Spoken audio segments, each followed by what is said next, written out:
I keep getting asked to make a video all about gravel bikes here on GMBN Tech. And I've got to say, I just struggle with the concept of drop handlebars on an off-road bike. It doesn't make a lot of sense to me. But that said, one of the greatest mountain bike racers of all time was using drop handlebars on his mountain bike way back in 1990. So I thought we'd start the video right there.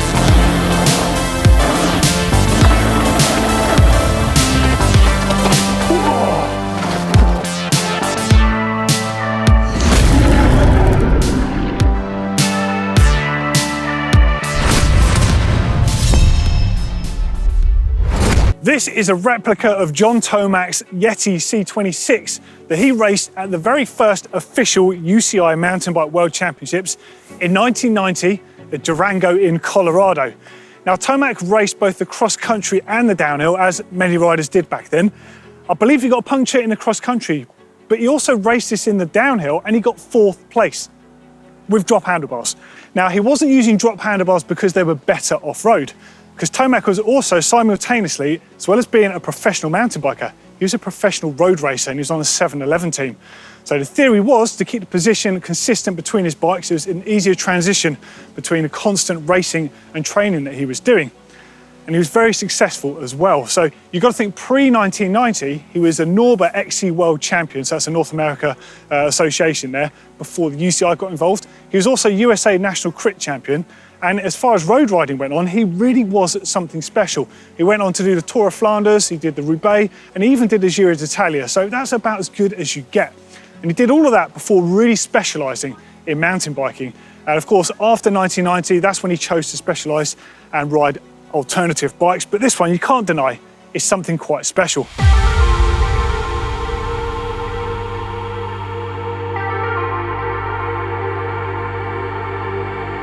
Now, the C26 was something very special when it arrived in around 1990. Bearing in mind that Yeti's background, their whole heritage is all racing based. Now, their racing frames, the FROs or the FRO, stood for 4 racing only, and they were made from chromoly. Yet this model has carbon tubes on there.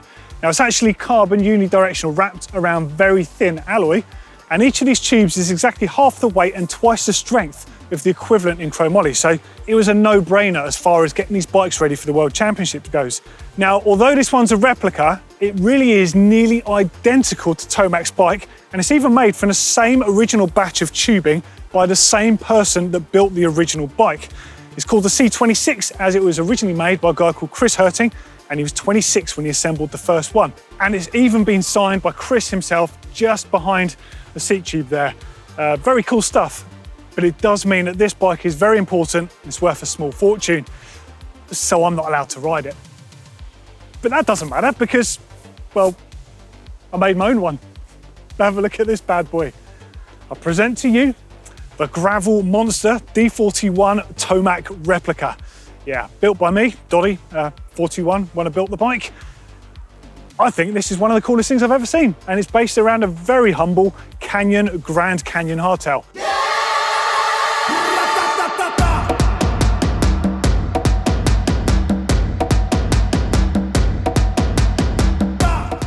Now, on paper, my bike is far superior to the original. I mean, look at the size of the thing. The original had 26-inch wheels.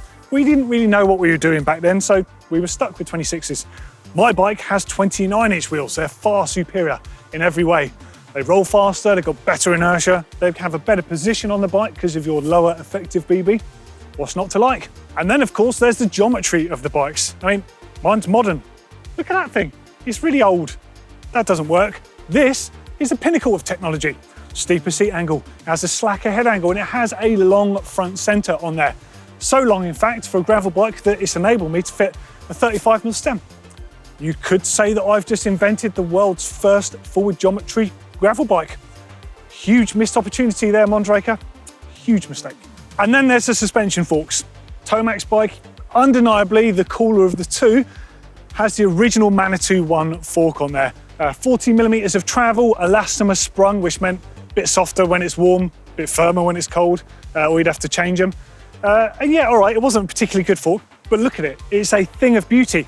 However, mine has the modern R7 Pro fork on here.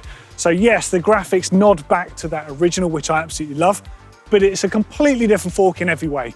You've got 120 millimeters of travel, internally adjustable rebound, 3-stage compression on there, incremental volume adjust, internally adjustable. It's just an incredible new fork with a bit of a nod back to that original. And then there's the whole cockpit position. There's really no comparison. Mine is far superior. Tomac's bike has got puny little 450 bars. He's got a Dura-Ace STI controlling the rear derailleur on the right-hand side of the bars. On the left, he's got a regular Dura-Ace brake lever, but look at his gear shifter for his front derailleur hanging off the end. I'd be hitting that with my knee. Terrible, absolutely terrible. And that's not even talking about his cantilever brakes that he's operating with. Mine has the latest mountain bike technology for the drop bar world. It's got GRX levers on here from Shimano, which means it's got STI operation. So I'm operating with a brake lever, a hydraulic 2-piston brake with 160mm rotors. And then I've also got the choice of changing gears by tapping the lever sideways. The left-hand lever, though, actuates the dropper post instead of gears because I'm running a 1-by transmission on here. It's just, everything is better, and this is all tech that's come from mountain biking, not the drop bar world.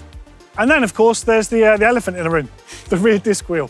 Yeah, so mine's not original, clearly. It's just a couple of sheets of 3mm plastic, pretty much cable tied on, hand painted, and using some cool graphics from the guys at Slick Graphics. Tomac's wheel wins, even though it's actually not very good. It's an original Tioga tension disc. Now, these things don't have spokes. They're not covers over spokes. You have geodesic webbing, so that is Kevlar webbing that enables the wheel to be tensioned but have an element of suspension about it. Yes, they were frightfully expensive, and yes, they could be almost fragile at times, but they were incredible for a very short time. If you had a mortgage to afford them, they cost a fortune. Let's face it, mine actually are better because there's a regular spoked wheel under there. I've just made it look better. Well, I've built my masterpiece. There's only one thing for it now. Let's see how it rides. Okay, before we get started with this video, let's just deal with the elephant in the room and talk about gravel bikes and what they actually are. So we're aware that there's something between a road bike and a mountain bike, which is confusing enough anyway. But then you've got the inches and centimetres thing, and this is something the bike industry, to be fair, has never done particularly well. So put yourself here in the scene. So if you have a tyre that's a 2-inch in size or above, it's known as a plus size, and that will be a mountain bike tyre. But if it's under 2-inch, it will be referred to in centimetres, and it's a gravel tyre. Okay, so in the gravel world, they use 650B, in the mountain bike world, we use 27.5. What does that make this bike then? Because this has got 29-inch wheels, and I've said it's a monster cross bike, but a monster cross bike is a converted mountain bike which typically has 27.5-inch wheels, drop handlebars and all that sort of stuff. But this one's got 29. So some people call these dirt drop 29ers. Whatever, I don't care. I'm confused as heck talking about this stuff, but I've got my gravelist outfit on. I've got my technical hipster t-shirt. I've got my bum bag. I've got my tight baggy shorts, if that's even a thing. And I'm gonna go and pretend I'm John Tomac now on my replica of probably the coolest gravel bike of all time. Or is it a monster cross bike? Or is that a dirt drop 29er?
Whoa.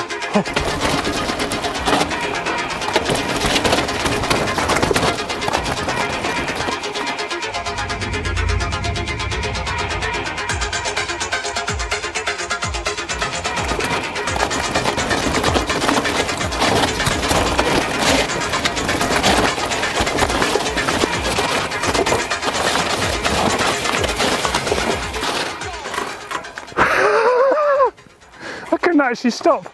I had no choice but to keep rolling.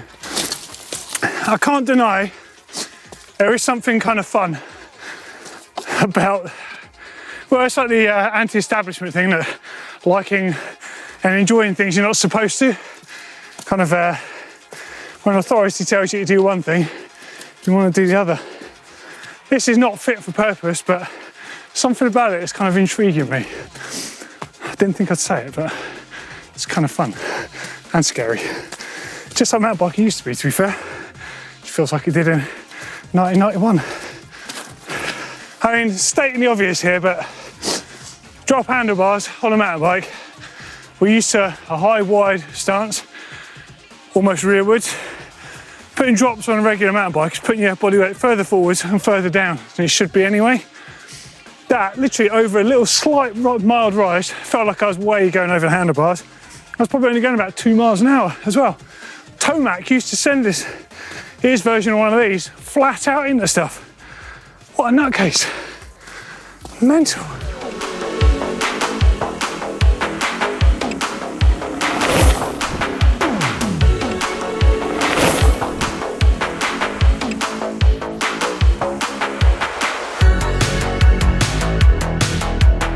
Now, initially, the biggest question mark I had about gravel bikes was, why on earth would you want drop handlebars off-road?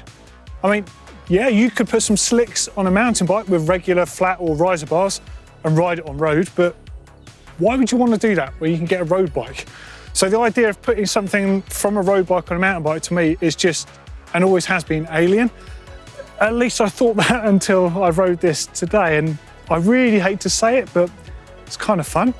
On the gravel roads like this, yeah, all right, the changing position constantly is kind of good, I guess, for long rides. It's not that uncomfortable. I mean, forgetting the fact that this bike really is too long. This is an extra large Grand Canyon, by the way, with a 35mm stem. Bearing in mind that I would normally run this with like a 50 or 60mm stem and a straight handlebar, so my hands would normally be about here.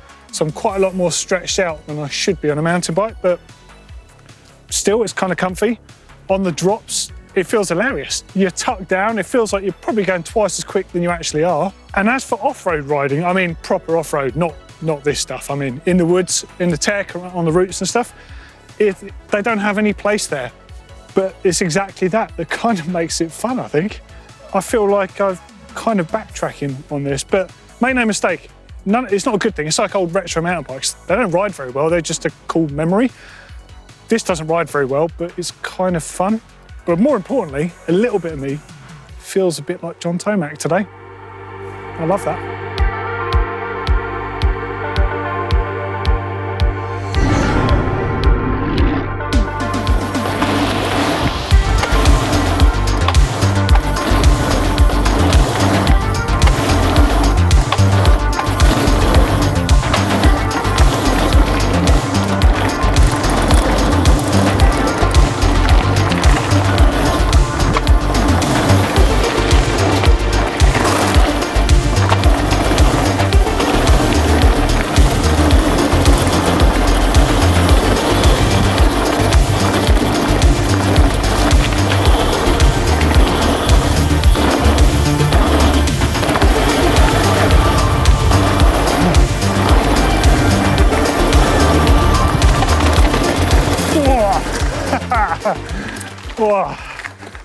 Well, I think that's enough drop handlebar action for today.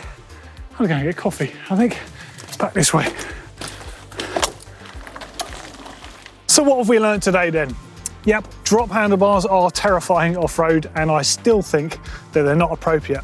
But I hate to say this, I had a really good time riding them. A little bit of me felt like Tomac, and riding my replica bike, which is a Canyon under this, by the way. It's a Canyon, Grand Canyon, but I now call it the D41. I think it's going to stay like this. It's much better than what Tomac was riding back then, and I still find it terrifying. Right, I've got brakes on this that work. I've got really good suspension from Manitou on the front that looks a little bit like the old school ones.